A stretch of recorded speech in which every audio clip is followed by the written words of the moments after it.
kwogera ne Katonda buli ku makya y'ensulo ennamu ekulukutira mu bulamu bwaffe ne tufuna amaanyi agatuyamba okuyita mu lunaku lwonna. Funa amaanyi nga tonnafuluma nnyumba yo.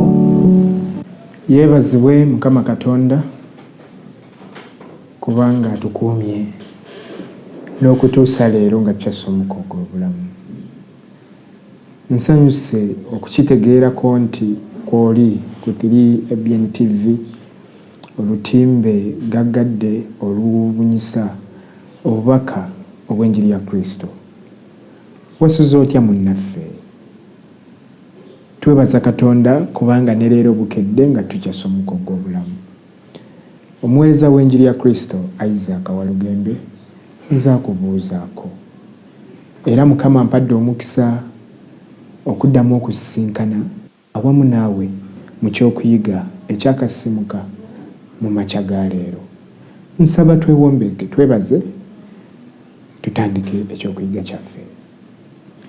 Weebazibwe Katonda kubanga otuleseewo ffe abalina ebibi, tutusasudde ng'obutali butuukirivu bwaffe bwe buli, era tukkiriza ng'otuleseewo lwa kigendererwa. Ekigendererwa ky'okubeerawo kwaffe Mukama kakituukire mu maaso go, okuyita mu lunaku luno jangu oyogere wamu naffe. Omwoyo Omutukuvu atuluŋŋamye mu by'oyagala, tubisse mu nkola ng'okusiima kwo bwe kuli, ku bwa Yesu Kristo Mukama waffe. Amiina. Njagala okwebaza era n'okwanjulira puroguraamu yaffe ennungi Ensulo ey'enkya ebeerawo buli ku makya 3ABN TV. Weebala omulabi waffe omulungi bulijjo okubeerako era n'okwetaba by'okuyiga ebya buli lunaku. Ekyokuyiga kya leero kiriko omutwe ogugamba Ennimiro y'okwewaayo. Leero nga 6 omwezi ogwokubiri 2023 weewali ekyokuyiga kyaffe Ennimiro y'okwewaayo. Olunyi lwaffe olw'okujjukira tugenda lusoma ffenna mu kitabo ky'Engero essuula ya 23 olunyiriri olwa 26 ayogera ebigambo bino. 23 olwa 26 agamba bw'ati: mwana wange, mpa omutima gwo n'amaaso go gasanyukirenga amakubo gange. Mwana wange, mpa omutima gwo n'amaaso go gasanyukirenga amakubo gange. Olunyiri okujjukira n'omutwe gw'ekyokuyiga eky'olwaleero birimu okuyita. Bino bye bigambo by'omuzadde yenna eyazaala ng'ayita attention y'abaana be, ng'ayita ng'ayagala okuwulirizibwa. Agamba mpa amatu go, ompa omutima gwo n'amaaso go gasanyukirenga amakubo gange. Ng'omuzadde eyakeera n'azaala, kiba kirungi, teri kiwa ssanyu okusinga ekyo okubeera ng'omwana wo akuwuliriza, ng'omwana wo akukkiririzaamu, ng'omwana wo akuwa omutima gwe, ng'omwana wo amaaso ge agakuumira mu nteekateeka z'amakubo go. Ekyawandiikibwa bwe kikeera okutugamba nti mwana wange mpa omutima gwo, amaaso go gasanyukirenga amakubo gange. Waliwo okuyita Katonda kwayita. Akannyonnyola kagamba kaweefube yenna agezaako okwerongoosa tayinza kutuweesa bubonero eri Katonda wadde okuleetawo enkyukakyuka eziringa obukyufu, eziraga obukyufu, newankubadde nga obumalirivu tebuyinza kuleetawo nkyukakyuka mu mutima. Obwo y'ensonga enkulu mu bulamu, kubanga Ellen White agamba nti buli kimu kyesigama ku kusalawo ekituufu.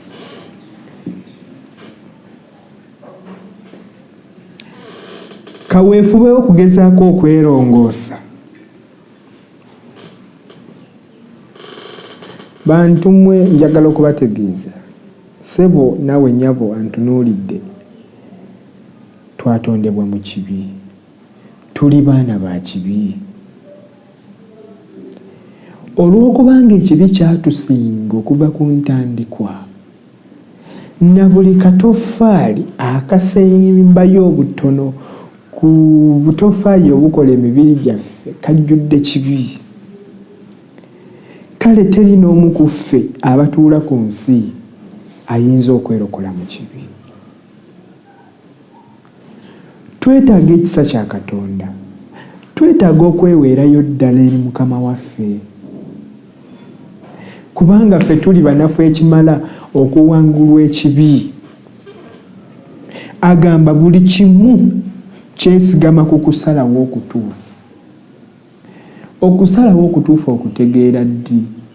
Waliwo abantu abasinga obungi abatomedde ng'oluvannyuma lw'okuwulira obubaka, oluvannyuma lw'okulabulwa mu ngeri ez'enjawulo, n'alowooza nti asazeewo okusalawo okutuufu, nga yeesigama ku magezi ge, nga yeesigama ku ebyo by'alowooza. Ayinza okuba yeesigamye ku ssente, ayinza okuba yeesigamye ku bakulu be, ku bannaddiini, ku bantu ab'enjawulo, naye bangi bakomekereza batomedde. Buli kimu kyesigamizibwa ku kusalawo okutuufu. Waliwo abantu abafuuse abagagga abatuttumufu ab'erinnya kubanga basazeewo okusalawo okutuufu. Waliwo abantu abanywevu abanyweredde mu kukkiriza era nga balina enkolagana yaabwe ne Katonda waabwe nga basalawo okusalawo okutuufu. Waliwo abatuuse we twegomba okutuuka kubanga okusalawo kwe basalawo kwe kutuufu. N'olwekyo ku makya kuno nga tonnaba kugenda kukola, weegendereze, ofukamire mu maaso ga Mukama, akuwa amagezi, omutegeeza akusaasire, naawe osobole okusalawo okutuufu nga tonnabaako kugenda kubaako by'okola olunaku olwaleero. Ekigambo ekikulu mu bigambo bino kye kino nti tuteekwa okutegeera okusalawo okutuufu. Oluusi tutomedde lwakubanga tetutegeera nga kusalawo okutuufu. Okusalawo okutuufu tuyinza kutegeera tutya? Ye kwe kuliwa. Agamba okusalawo ekikyamu kwe kugezaako okukyusa endabika y'okungulu. Okusalawo ekituufu kwe kuwaayo obuyinza bwaffe obulondawo eri Katonda, obulondawo eri Katonda. Atuwadde definitions bbiri. Okusalawo okukyamu kwe kugezaako okukyusa endabika y'okungulu, endabika zaffe ez'okungulu. N'osalawo okyuse ekifaananyi kyo weeteeke mu kitali kikyo. Okusalawo okutuufu kwe kuwaayo obuyinza bwaffe obulondawo eri Katonda. In other words, nga tonnabaako ky'okola kasita olemu okutegeera nti ggwe oli munafu, okwo kwe kusalawo okukyamu. Kasita olemu okutegeera nti ggwe tolina ky'oli, mu kifo ky'okukulembeza Katonda nga ggwe weerabawo, tewali kukwannaanya, oli mu kusalawo okukyamu. Kasita okeera ku makya n'ozuukuka n'odduka otambule nga totegeezezza Katonda wo nti olunaku lukedde, ne weebaza n'omusaba akukulembere mu lunaku, okwo kwe kusalawo okukyamu kubanga weefudde ky'otali. Kasita okeera ku makya mwana ggwe n'ogamba kangende mu kilaasi kubanga ndi mugezi, nteekeddwa okuyita leero, nkwegayiridde kitegeere nti okusalawo okukyamu kw'okoze. Oluusi byewuunyisa, toyinza kubitegeera mangu. Naye laba okusalawo okutuufu kwatugambye. Okusalawo okutuufu kwe kuwaayo obuyinza bwaffe obulondawo eri Katonda. ne twejjako amagezi gaffe ne tuyita Katonda atuluŋŋamye atusalirewo mu kulondawo kwaffe. Buli lw'otandika entandikwa yonna n'otandika ne Katondawo toyinza kwejjusa.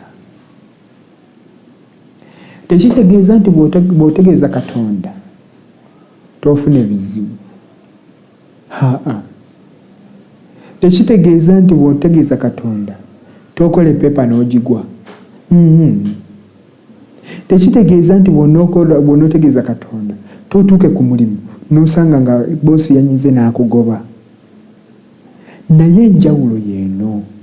Tekitegeeza nti bw'otegeeza Katonda tekitegeeza nti toyinza kufuna kusoomoozebwa. Naye enjawulo y'eno. Bw'otegeeza Katonda n'omuleka n'atwala obuyinza obw'okulondawo okwo, ne bw'oba osanze okusoomoozebwa, ne bw'oba osanze okunyigirizibwa, wakati mu kunyigirizibwa abeera wamu naawe. Ne bw'obeera onyigiriziddwa ogamba nti kasita Mukama akimanyi namutegeezezza, obeera n'essuubi, toyinza kuyitawo obuyisi nga talina ssuubi. Oba olina enjawulo nnene ku muntu oli ataategeezezza Katonda. Ellen White agamba, weetegereze Ellen White byagenda mu maaso n'okwogerako ebikwata ku kusalawo okutuufu. Bino biri mu kitabo kya Ellen White, bimu ku bitabo byawandiika. Agamba obuyinza obwo obw'okulondawo Katonda yabuwa omuntu mu mulimu gwe okubukozesa. Toyinza kukyusa mutima gwo, toyinza kuwaayo okwagalako gwe eri Katonda ku bubwo wekka. Naye oyinza okulondawo okumuweereza, oyinza okumuwa okwagalako, awo nno n'olyoka akola mu ggwe okwagala n'okukola ng'okusiima kwe bwe kuli. Toyinza kukola kusalawo okwo ng'omuntu, kubanga luli Katonda bwe yali atutonda yatutonda ng'atuwadde obuyinza obulondawo, era n'amaanyi agasalawo tugalina. Naye kyenjagala okugyayo kye kino, omuntu ebiseera ebisinga bw'oba toluŋŋamiziddwa Katonda n'Omwoyo Omutukuvu, toyinza kukola kusalawo, toyinza kwesalirawo okusalawo okuyinza okuyamba era nga kuweesa Mukama ekitiibwa.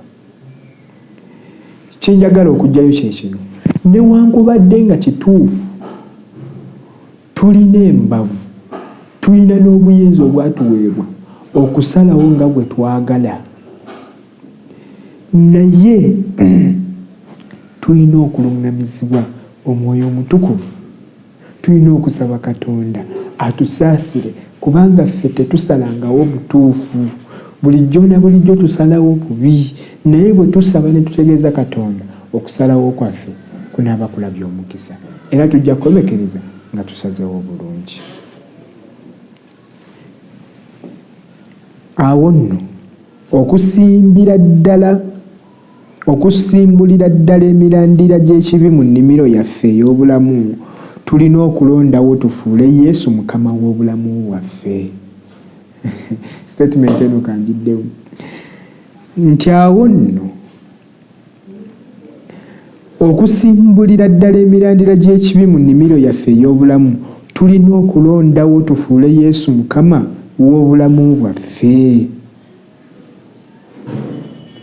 Okutandika okutambula mu lunaku nga tulina emirembe, nga tuli banjawulo mu bakasitoma baffe, nga tuli banjawulo ku mirimu gye tugenda olwaleero, nga tuli banjawulo mu bayizi bannaffe be tuyingiramu mu kilaasi olwaleero, nga tuli banjawulo mu buli omu gy'olaga olwaleero. Tulina okulondawo, olina okulondawo Kristo okubeera nannyini bulamu bwo, nga yasalawo, nga yafuga okusalawo kwo. Obukyufu, empisa, obukyufu mpisa egenda ekula nga tulina buli kiseera okuwangayo obuyinza bwaffe obulondawo eri Mukama.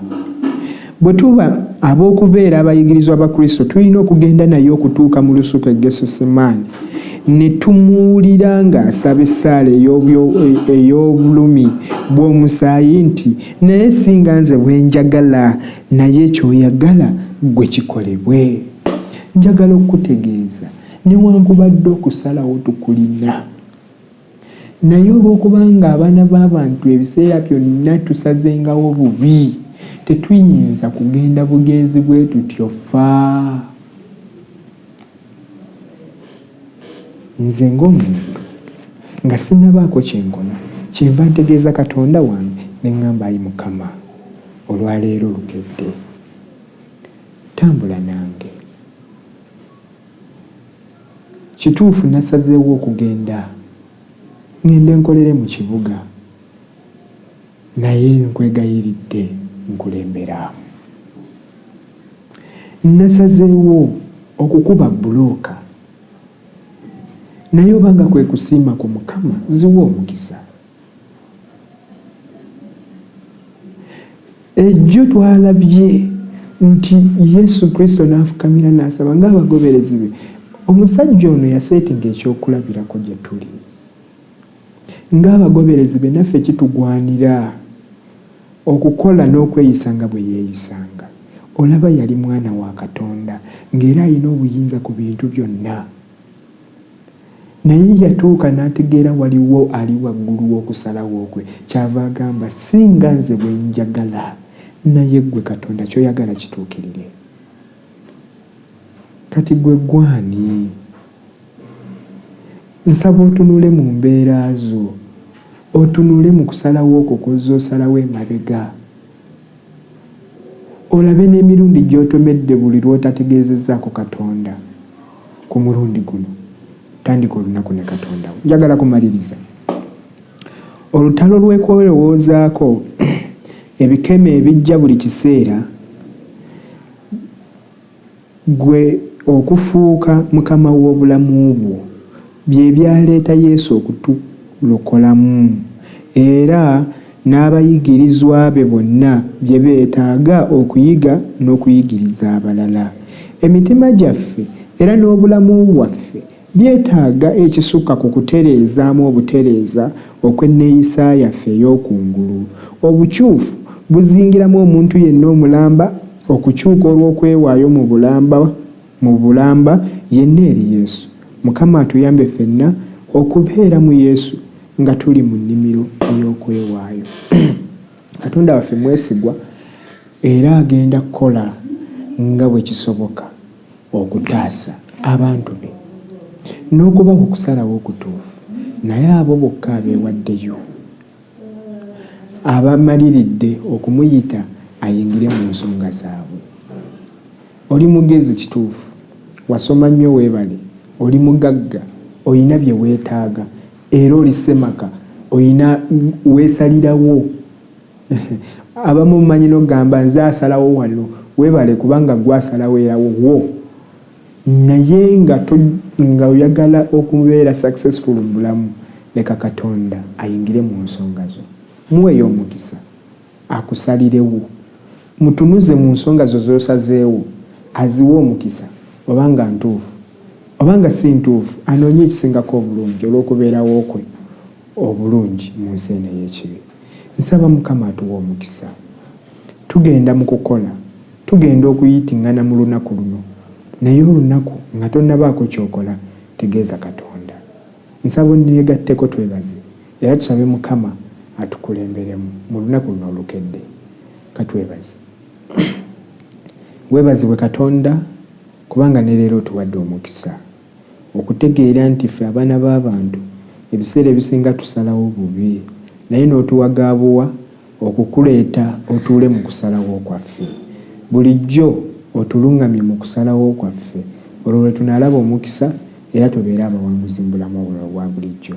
Nkwegayiridde Katonda ffe tunyweze olunaku lukedde nga tugenda okukola buli kinoomu muwe omukisa. Omuwe omukisa mu mirimu gye, omuwe omukisa ng'afuluma era omuwe omukisa ng'akomawo.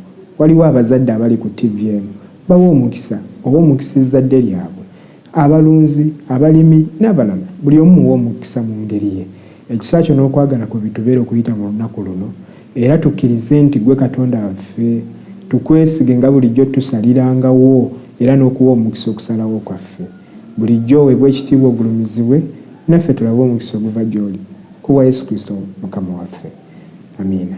Njagala okutegeeza nti bw'oba ng'omisinze obubaka buno ku makya ga leero, ojja kubusanga ku YouTube channel yaffe eya Avento Productions. Tuukayo, subscribinga, olikinge, ate osharinge. Obubaka buno bugende bukwate ku mitima gy'abantu ab'enjawulo. Olwo Katonda anaatuweera wamu omukisa. Nsaba Mukama atukuume okutuusa lwe tunaddamu okusinkana. Mukama waffe abawenye omukisa. Okwogera ne Katonda buli ku makya y'ensulo ennamu ekulukutira mu bulamu bwaffe ne tufuna amaanyi agatuyamba okuyita mu lunaku lwonna. Funa amaanyi nga tonnafuluma nnyumba yo.